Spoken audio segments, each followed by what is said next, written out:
सुजस आवाज राजस्थान, एक आवाज जो हमेशा आपके साथ, जन जन के साथ हाजिर है। ताज़ा तरीन पेशकश। सुजस पॉडकास्ट में मेधा से आप सुन रहे हैं प्रदेश के मुख्य समाचार। एक नजर उन खबरों पर जो आज सुर्खियों में रहीं। मुख्य सचिव सुधांश पंत ने इन्वेस्टमेंट समिट के लिए आयोजन स्थल और सुरक्षा तैयारियों की समीक्षा।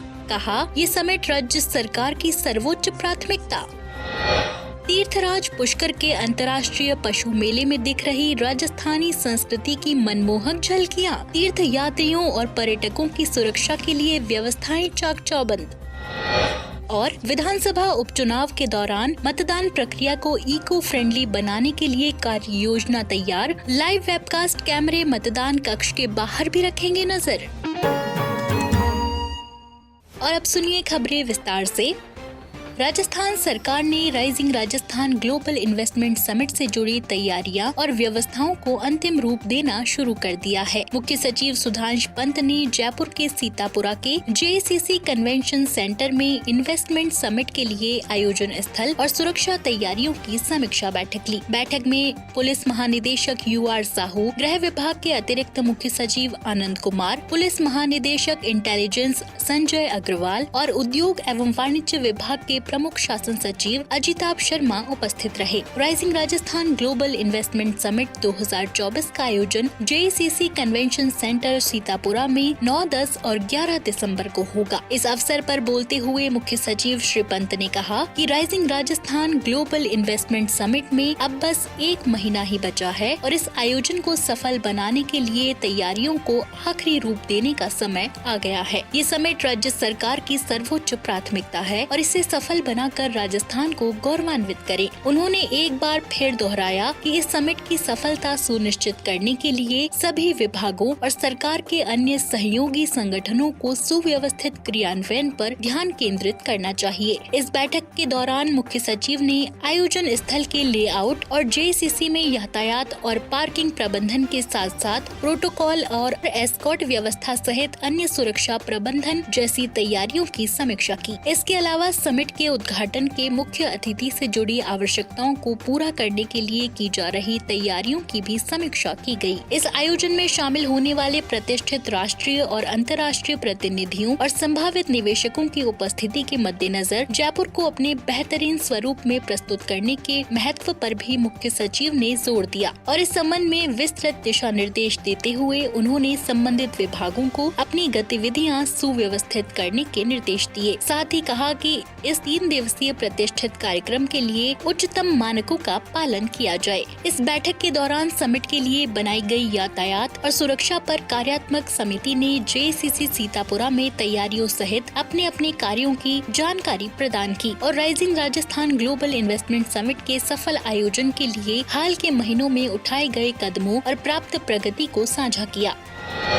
बढ़ते हैं आगे। श्री पुष्कर मेले का शनिवार को झंडा चढ़ाने के साथ विधिवत शुभारंभ हो गया है। जल संसाधन मंत्री सुरेश सिंह रावत, नगर परिषद सभापति कमल पाठक, जिला कलेक्टर लोकबंधु और पुलिस अधीक्षक वंदिता राणा ने मेला मैदान में ध्वजारोहण करके पुष्कर मेले की विधिवत शुरुआत की। उपखंड अधिकारी और मेला मजिस्ट्रेट गौरव कुमार मित्तल ने बताया कि मेले के शुभारंभ समारोह में परंपरागत विधि विधान के साथ पूजा अर्चना करके ध्वजारोहण किया गया। जल संसाधन मंत्री सुरेश सिंह रावत ने नगाड़ा वादन किया। समारोह में परंपरागत राजस्थानी वेशभूषा में सजी 264 से अधिक बालिकाओं ने लोकगीत समुच्चय पर सामूहिक नृत्य प्रस्तुत कर मंत्रमुग्ध कर दिया। उन्होंने बताया कि शुभारंभ समारोह में राज्य पशु ऊंट के संरक्षण और संवर्धन के लिए संचालित योजना की जानकारी देती उष्ट्र रैली का आयोजन भी किया गया। इसे जल संसाधन मंत्री श्री रावत ने हरी झंडी दिखाकर रवाना किया। उन्होंने ऊंट की सवारी भी की। ये ऊंट रैली मेला मैदान से आरंभ होकर नए मेला मैदान तक गई। इसके साथ साथ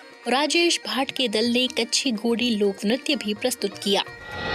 सैंड आर्टिस्ट अजय रावत द्वारा पुष्कर मेले की पहचान ऊँटों की कलाकृतियाँ भी बनाई गयी। उन्होंने बताया कि मेला मैदान में सांस्कृतिक और खेलकूद प्रतियोगिताओं का भी आयोजन किया गया। साथ ही मांडना प्रतियोगिता में पंचायत समिति, राजीविका, महिला एवं बाल विकास विभाग और विदेशी मेहमानों के दलों ने भी भाग लिया। इसी प्रकार देशी और विदेशी टीमों के बीच चक दे फुटबॉल मैच का भी आयोजन किया गया। इसी तरह पुष्कर सरोवर पर 51,000 दीपों के साथ दीपदान किया गया। साथ ही समस्त घाटों के आकर्षक रंगोलियों के साथ सजावट भी की गई। आपको बता दें कि सोमवार 11 नवंबर को मेला मैदान में स्थानीय और विदेशी दलों के बीच कबड्डी के खेल का आयोजन होगा। वहीं दोपहर 1 बजे अंतर पंचायत समिति ग्रामीण खेल प्रतियोगिता आयोजित की जाएगी। रात्रि 7 बजे अनवर खान द्वारा प्रस्तुतियां भी दी जाएगी।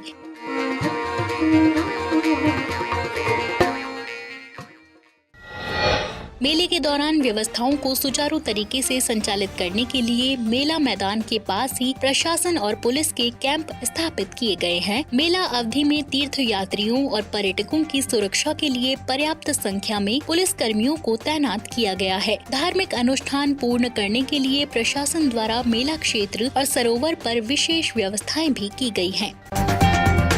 आप सुन रहे हैं सुजस आवाज राजस्थान।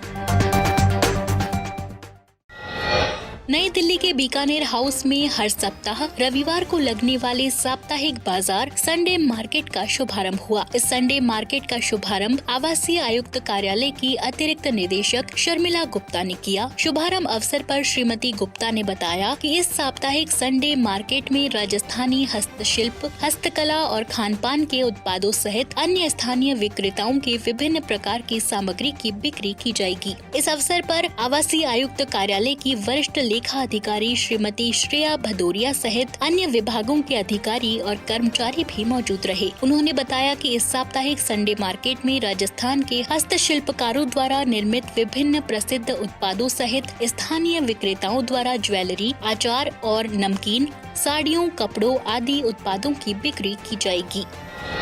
राजस्थान निर्वाचन विभाग विधानसभा उपचुनाव के दौरान 7 विधानसभा क्षेत्रों में निष्पक्ष, निर्भीक और पारदर्शी चुनाव के लिए वेबकास्ट प्रक्रिया का अधिक विस्तार करेगा। इस क्रम में मतदान कक्ष से मतदान प्रक्रिया की सीसीटीवी फीड के साथ ही कक्ष के बाहर से भी लाइव कवरेज की मदद से मतदाताओं की कतार और कानून व्यवस्था का प्रबंधन किया जाएगा। साथ ही पूरी मतदान प्रक्रिया को इको फ्रेंडली बनाने के लिए विशेष प्रयास किए जा रहे हैं। मुख्य निर्वाचन अधिकारी नवीन महाजन ने बताया कि राजस्थान निर्वाचन विभाग ने मतदान दिवस के दिन पोलिंग स्टेशन से वेबकास्टिंग कवरेज के विस्तार की योजना तैयार कर ली है। इसमें मतदान कक्ष में हो रही मतदान प्रक्रिया के साथ साथ कक्ष के बाहर से भी लाइव स्ट्रीमिंग की जाएगी। वेबकास्ट कवरेज के विस्तार से भारत निर्वाचन आयोग, निर्वाचन विभाग और जिला निर्वाचन अधिकारी सहित अन्य प्राधिकारी मतदान प्रक्रिया के सुचारू संचालन पर बारीक नजर रख सकेंगे और आवश्यकता होने पर सुधारात्मक कार्रवाई के लिए समुचित निर्देश दे सकेंगे। संसदीय कार्य, विधि और न्याय मंत्री जोगाराम पटेल ने आज जोधपुर सर्किट हाउस में जन सुनवाई कर आमजन की समस्याएं सुनी और संबंधित अधिकारियों को तुरंत आवश्यक कार्रवाई कर आमजन को राहत प्रदान करने के निर्देश दिए। श्री पटेल ने कहा कि प्रदेश सरकार मुख्यमंत्री भजनलाल शर्मा के नेतृत्व में अंतिम व्यक्ति के कल्याण के लिए प्रतिबद्ध होकर कार्य कर रही है। उन्होंने कहा कि कोई भी पात्र व्यक्ति योजनाओं के लाभ से वंचित नहीं रहे। संसदीय कार्य मंत्री ने कहा कि दिसंबर में आयोजित होने वाले rising Rajasthan global investment summit से पहले प्रदेश भर में इन्वेस्टर मीट से निवेश के अनुकूल वातावरण बना है। इस समिट से प्रदेश के औद्योगिक विकास के साथ रोजगार के नए अवसर सृजित होंगे। संसदीय कार्य मंत्री ने सार्वजनिक निर्माण विभाग, जन स्वास्थ्य और अभियांत्रिकी विभाग, डिस्कॉम की समीक्षा बैठक ली। उन्होंने बजट घोषणा के कार्यों को शीघ्र आरंभ करने और तय समय सीमा में कार्य पूरा करने के निर्देश दिए। साथ ही राजस्व विभाग के अधिकारियों को रास्ते में अतिक्रमण सहित विभिन्न प्रकरणों को समय पर निस्तारण करने के लिए निर्देशित किया। राजस्थान सरकार के समाचारों, महत्वपूर्ण निर्णयों और सभी योजनाओं की सटीक और सही जानकारी आपको मिलती है सुजस ई बुलेटिन, सुजस वीडियो बुलेटिन और सुजस आवाज पॉडकास्ट के साथ। इसके लिए फॉलो करें हमारे YouTube channel DIPR Rajasthan official, Facebook page और X handle DIPR Rajasthan. Rajasthan सरकार से जुड़ी दिन भर की खबरों के लिए आप सुजुस ऐप भी डाउनलोड कर सकते हैं। तो आज के सुजुस पॉडकास्ट में इतना ही। मेधा को दीजिए इजाजत। कल फिर होगी आपसे मुलाकात। तब तक के लिए नमस्कार।